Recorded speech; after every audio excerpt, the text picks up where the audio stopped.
देखो राफिया, मैं तुमसे ये हकीकत नहीं छुपाऊंगा क्योंकि तुम मेरी बहन हो, मैं तुम पर पूरा एतबार करता हूं। लेकिन ये राज बताने से पहले तुम्हें मुझसे वादा करना होगा कि ये राज तुम्हारे सीने में सारी जिंदगी दफन रहेगा। किसी को किसी कीमत पे भी ये राज नहीं बताऊंगी।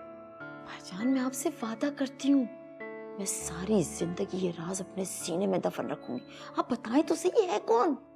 पता नहीं कौन जालिम लोग होंगे जो इस मासूम सी बच्ची को कचरे के ढेर पर फेंक के चले गए।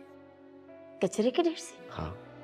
आप इस बच्ची को कचरे के ढेर से उठा के लाए, तभी तो मुझे इससे घिन आ रही थी। क्या कैसी बातें कर रही हो राफिया? भाईजान, जो बच्चे गंदगी पे पड़े हुए मिलते हैं वो खुद भी गंदगी का ढेर होते हैं। आपको क्यों नहीं समझ आ रही? राफिया, तुम्हें उस मासूम फरिश्ते से घिन आ रही है? पता नहीं किसका गुनाह उठा के ले आए आप। इसकी मासूम सूरत और रोशन पेशानी में कोई गुनाह नजर नहीं आ रहा मुझे।